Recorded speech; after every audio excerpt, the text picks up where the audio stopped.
Imagine forcing Jokic into the worst playoff game of his damn career and still walking away with the L. I mean, the dude shot 8 of 25, went 0 for 11 from deep, coughed the ball up more times than a clumsy waiter, and somehow, the Thunder still managed to choke this one away. This wasn't just a loss. This was a meltdown, a straight-up basketball collapse on national TV. You want to talk about altitude? Nah, man, this was a nosedive. But don't worry, I'm going to break down exactly how Denver turned a disaster into a win, how OKC got exposed, and the one coaching decision that might have cost the Thunder the whole damn series. But first, let's talk about the fight. This game? Man, it was war. Both teams came out swinging, like real playoff basketball. No soft stuff, no laying down. From the opening tip, it was like a bar fight in sneakers. Bodies flying, hands everywhere, the refs losing control by the second. And for a while, it looked like OKC had them. They had the legs, they had the stops, they even had the momentum. But altitude doesn't just drain your legs, it drains your heart. And by overtime, the Thunder looked like they were running on fumes. While Denver locked in like they smelled blood. Let me say it straight. The Nuggets won this game with defense. Yeah, I said it, defense. Denver, the team that gets clowned for coasting through regular season games, buckled down and got gritty. They made it ugly. They got physical. They made every Thunder possession feel like a barbed wire fence. Christian Braun, give that man some damn flowers. Dude was a menace. He made life hell for SGA all night without even fouling. He stayed glued to him, moved his feet like a damn ballroom dancer, and made the best ISO scorer in the league give that ball up. You know how hard that is? That's not just defense. That's straight-up psychological warfare.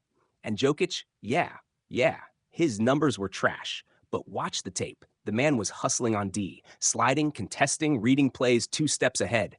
You ain't used to hearing Jokic and defense in the same sentence? Well, you better get used to it. Now look, OKC, to their credit, came to play. They did what they always do, fly around, switch everything, throw chaos at you. But you know what I saw late in that game, especially in OT? Exhaustion. Not just in the legs, in the mind. Shots coming up short, rotations a step late. SGA looked human for once, and the rest of that squad completely out of rhythm. It's like Denver reached into their soul and said, you don't belong here yet. And that's the part people don't talk about enough.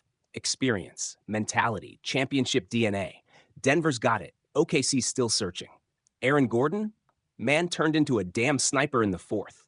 Hit the shot to tie it, then locked up on defense like his contract depended on it. And Jamal Murray, let's give credit where it's due. That's a point guard right there. Controlled pace, didn't force it, knew when to get his and when to find his guys. That skip pass to MPJ in the corner? Filthy. Michael Porter Jr. laid it all out. Defense, hustle, glass. Not just a shooter tonight, he was a damn glue guy. So yeah, Jokic was rough, real rough. But that's the beauty of a team that's battle-tested. When the MVP struggles, the rest pick up the slack. That's what champions do. You can't say the same for OKC, and we got to talk about that. Let's keep it real. OKC folded when it mattered most. And no, it's not just because they're young. That's lazy analysis. This wasn't about youth. This was about poor execution, bad coaching decisions, and no damn plan when the game got tight. Where was the offensive structure late? Where was the two-man game? You know what Denver did? Jokic and Murray ran that two-man game like they've done 1,000 times. What did OKC do? Hero ball. ISO after ISO. SGA dribbling into triple teams. Jalen Williams trying to play Superman. And bro, LU Dort out here trying to cook in crunch time? Come on now. That's coaching malpractice. This is playoff basketball. You don't just hand the ball to whoever and pray. You scheme. You adjust. You execute. And I hate to say it, but Coach Mark Daigneault dropped the ball.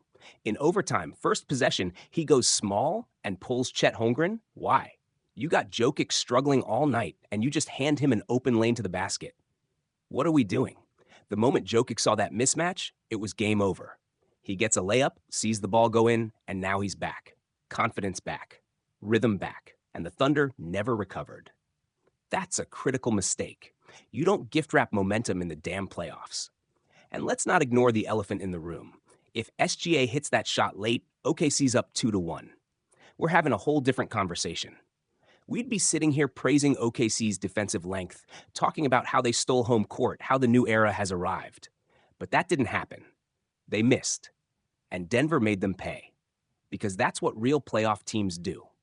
They sniff blood, and they finish. Now, here's the real talk. This series, it ain't over, but this was the Thunder's chance to flip the script.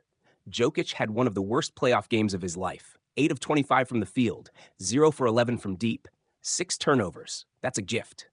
And you couldn't take it? Bro, that's a bad sign. Because let me tell you, you're not getting another night like that from Jokic. You can't count on that again. He's going to adjust. He's going to bounce back. And next time, you're not catching him sleepwalking. This was your golden ticket, OKC. And you let it burn. Now you got to go into Game 4 knowing that Denver smells blood. They're rolling, and your confidence just got cracked. Yes, this thing's going 7. I believe that. OKC's too talented, too dangerous to lay down. But that mental edge, that's on Denver's side now. And if I'm Alex Caruso, the only one in that locker room with a damn ring, I'm getting in those young guys' ears right now. Keep your heads up. Stay even. This ain't the time to collapse internally, because if you do, it's a wrap. Look, this wasn't just a loss. It was a damn wake-up call. For OKC, for the fans, for everybody who thought this team was ready to dethrone the champs. Nah, not yet. Denver just showed us why they wear that crown. Even when the MVP's ice cold, they find a way. That's the mark of a killer team. So now we wait. Game 4 is coming, and if the Thunder don't punch back with fire, this series might end before they even realize what hit them. You don't blow a gift like that and expect the basketball gods to bless you twice. Stay locked in. We'll break down Game 4 and see who really wants it. Subscribe now, because if you thought this was crazy, Game 4 might just be an all-out war.